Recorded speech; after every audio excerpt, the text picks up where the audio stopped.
আসসালামু আলাইকুম। নির্বাচনের আছে মাত্র হাতে গোনা 15 দিন। তারপরও ইউনূস সরকার একের পর এক বিতর্কিত এবং বড় বড় সব পদক্ষেপ নিয়ে যাচ্ছে। কেন? কি কারণে? উদ্দেশ্যটা কি? নতুন করে যে খবরটি তা হচ্ছে চট্টগ্রামের মিরেরসরায়ে 850 একর জমি ভারতীয় অর্থনৈতিক অঞ্চল গড়ে তোলার জন্য প্রস্তাবিত ছিল, আওয়ামী লীগ সরকার করে গিয়েছিল। কিন্তু সেই প্রস্তাব বাতিল করা হয়েছে। বাতিল করা হোক, তাতে আমাদের কোনো আপত্তি নেই। কিন্তু সেটি বাতিল করে ওই একই স্থানে কি করা হচ্ছে? বেসরকারি বিনিয়োগ উন্নয়ন কর্তৃপক্ষ বিডার চেয়ারম্যান আশিক চৌধুরী জানিয়েছেন যে ওই জমিতে গড়ে তোলা হবে ডিফেন্স ইকোনমিক জোন, অর্থাৎ প্রতিরক্ষা শিল্পাঞ্চল। সামরিক সরঞ্জাম এবং অস্ত্র তৈরির কারখানা সেখানে গড়ে তোলা হবে।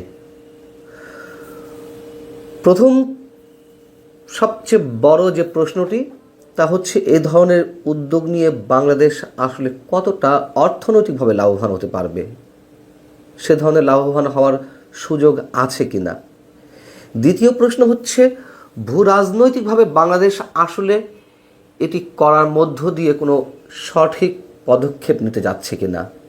তৃতীয় কথা হচ্ছে, যেটি স্পর্শকাতর প্রশ্ন, যে আমাদের সশস্ত্র বাহিনী এর সঙ্গে জড়িত কিনা, তাদের সম্মতি নেওয়া হয়েছে কিনা, বা তারা এইসব বিষয়ে কিছু জানে কিনা।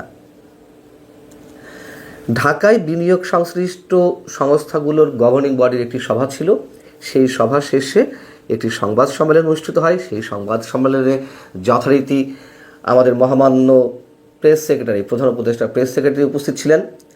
সেখানে বিডার চেয়ারম্যান জানান যে মিরেরসরাই এলাকায় প্রায় 850 একর জমি ডিফেন্স ইন্ডাস্ট্রিয়াল জোন হিসেবে চিহ্নিত করার নীতিগত সিদ্ধান্ত নেওয়া হয়েছে। এখন বেজার মাস্টার প্ল্যানে এই এলাকাকে ডিফেন্স ইন্ডাস্ট্রিয়াল পার্ক হিসেবে অন্তর্ভুক্ত করা হবে। এই যে আশিক চৌধুরী কত বড় বড় স্বপ্ন দেখিয়েছে, এই ব্যক্তিও বিদেশি নাগরিক, দ্বৈত নাগরিকত্ব তাকে হায়ার করে নিয়ে এসেছে ডক্টর ইউনূস সাহেব।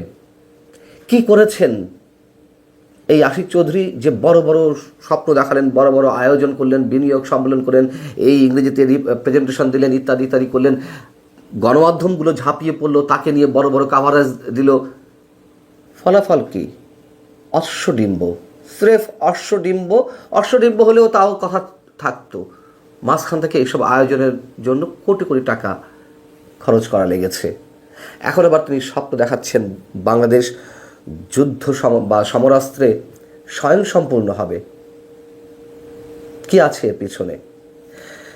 বিডার চেয়ারম্যান বলছেন, সামরিক শিল্পে অস্ত্র ও অন্য উপকরণ উৎপাদন নিয়ে অনেক দিন ধরে আলাপ আলোচনা চলছে। বর্তমান বৈশ্বিক প্রেক্ষাপটে প্রতিরক্ষা শিল্পের চাহিদা বাড়ছে।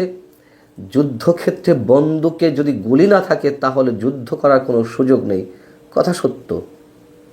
কিন্তু গুলি আমাদের আছে কি না, গুলি উৎপাদনে অন্য কেউ স্বয়ংসম্পূর্ণ কিনা, সেটিও তো একটি প্রশ্ন। নাকি গুলির নাম করে অন্য কিছু এখানে চলবে গুলি উৎপাদনের নামে?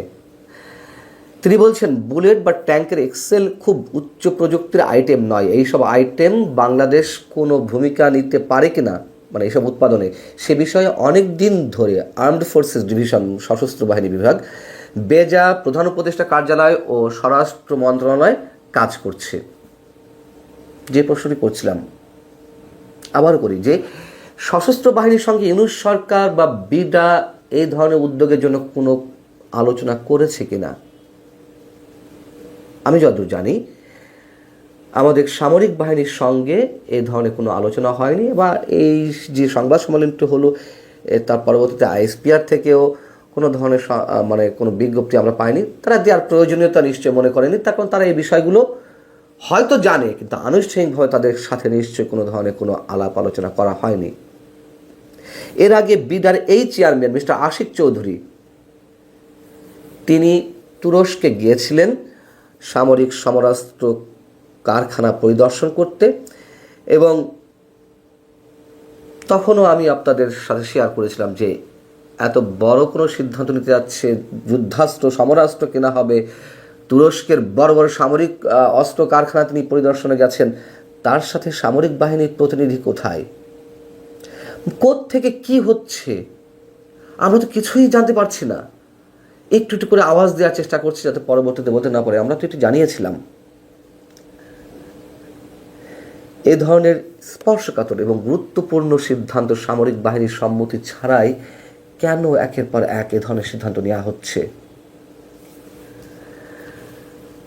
আমি যেটুকু জানি, যে ধরনের যুদ্ধ সরঞ্জামের কথা বিডার চেয়ারম্যান বলছেন যা উৎপাদন করা প্রয়োজন, তা বাংলাদেশ অর্ডিন্যান্স ফ্যাক্টরি সশস্ত্র বাহিনী নিয়ন্ত্রিত, সেখানেই এগুলো উৎপাদন করা সম্ভব যদি কিনা কাঁচামাল পাওয়া যায়। কাঁচামালটাই বড় বিষয়।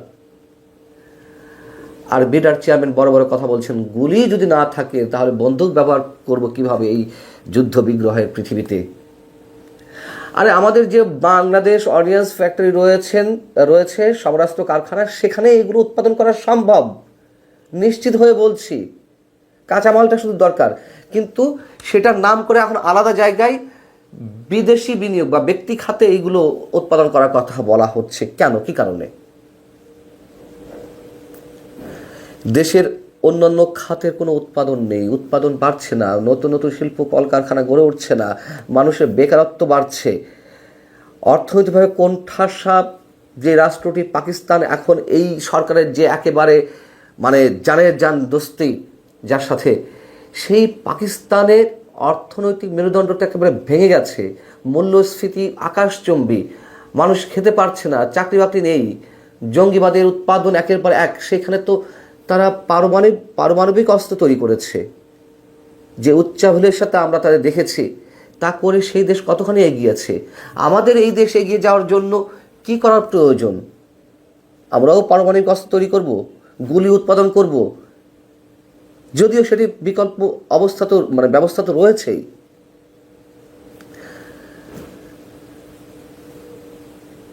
প্রশ্ন হচ্ছে যে কেন এই ধরনের উদ্যোগ নেওয়া হচ্ছে।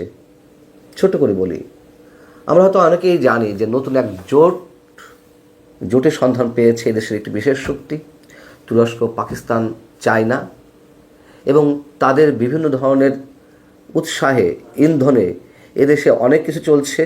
উগ্রবাদে তার জন্ম হচ্ছে, এখন অস্ত্রের ঝনঝনানির আওয়াজ দিচ্ছে অনেকে। এই তুরস্ক থেকে সেনাবাহিনীর তো তুরস্ক এবং চায়না থেকে ড্রোন কেনার জন্য উদ্যোগী হয়েছে। ড্রোনটা দরকার, সেনাবাহিনীর মধ্যে কোনো লুকোচুরি নেই, তারা সেটি জানিয়েছেও। কিন্তু সরকারের সব কিছুতেই লুকোচুরি। কেমন লুকোচুরি? ধরুন, অথবা আগে থেকেই অ্যাডভান্স এসব দায়িত্ব, এসব সিদ্ধান্ত গ্রহণের বেলায় তারা পারদর্শী। সাংবাদিকদের ওই সংবাদ সম্মেলনে প্রশ্ন ছিল যে ডিফেন্স ইন্ডাস্ট্রিয়াল জোনে বছরে কী পরিমাণ পণ্য উৎপাদন ও রপ্তানি হবে, কোন দেশ আমদানি করবে, নতুন সরকার এলে এই প্রকল্প চালু রাখবে কিনা। কোনো প্রশ্নের উত্তর দিতে পারেনি যে বিডার চেয়ারম্যান মিস্টার আশিক চৌধুরী, অর্থাৎ মোহাম্মদ ইউনূসের রিপ্রেজেন্টেটিভ। তিনি বলছেন এসব বিষয়ে এখনো বিস্তারিত পরিকল্পনা তৈরি করা হয়নি। আরে পরিকল্পনা তৈরি করা হয়নি, যাচাই বাছাই করা হয়নি, পরীক্ষা নিরীক্ষা করা হয়নি, তাহলে এই ধরনের সিদ্ধান্ত কেন আগে ভাগে নিতে হবে? অর্থাৎ সিদ্ধান্তটিই নিতে হবে, পরে কি হবে না হবে সেটা পরে কথা। ওই যে মুরব্বীরা বলছেন, নতুন মুরব্বী হয়েছে, নতুন মুরব্বীদের জোট, তুরস্ক, চায়না, পাকিস্তান, এদিকে কেন্দ্র করে এদিকে ভারতের মধ্যে উদ্বেগ বাড়ছে। আর বাড়ুক, তাতেও আমাদের কোনো আপত্তি নেই, কিন্তু আমরা নিজেরা কেন নিজেদের বিপদ ডেকে নিয়ে আসছি? ভারতের গণমাধ্যম যে বিষয়টি বলছে যে কূটনৈতিক মহলের একাংশের আশঙ্কা, এই যে বিডার চেয়ারম্যান বলছে যে আমাদের সাথে আন্তরিক বা সৌহার্দ্যপূর্ণ জায়গা থেকে যেসব দেশ রয়েছে তাদের সাথে এই যে অস্ত্রের রপ্তানি আমদানি হবে, সেই জায়গাটিকে ইঙ্গিত করে এখানে বলা হচ্ছে এই সৌহার্দ্যপূর্ণ সম্পর্ক থাকা দেশ বলতে চীন বা পাকিস্তানের কথাই বলতে চেয়েছে ঢাকা। তারাই এই সামরিক প্রকল্পে যুক্ত হতে পারে। অস্ত্রের বিষয়ে এর আগে পাকিস্তানকে সাহায্য করতে দেখা গিয়েছে বেইজিংকে। বর্তমানে ঢাকার সঙ্গে চীনের সখ্যতাও ক্রমে বাড়ছে। তবে কি ভারতের ঘরের কাছেই গড়ে উঠবে চীন বা পাকিস্তানের অস্ত্র কারখানা? প্রশ্নটা ভাবাচ্ছে নয়াদিল্লিকে। এখানে আরও বলা হচ্ছে এসব গণমাধ্যমে, দিল্লির সঙ্গে ঢাকার দূরত্ব ক্রমেই বাড়ছে। এই অবস্থায় ঢাকার এই পদক্ষেপ অত্যন্ত তাৎপর্যপূর্ণ এবং ভারতের জন্য গভীর উদ্বেগের বলে মনে করছেন আন্তর্জাতিক বিশেষজ্ঞরা। আমি বাদ দিলাম তাদের কথা। এর আগে যে প্রশ্নগুলো উত্থাপন করলাম, বিশেষ করে সামরিক বাহিনীর ইনভলভমেন্ট কোথাও থাকছে না কেন, বা তাদেরকে না জানিয়ে এই ধরনের স্পর্শকাতর সব সিদ্ধান্ত কেন নেওয়া হচ্ছে? ভালো থাকুন সবাই।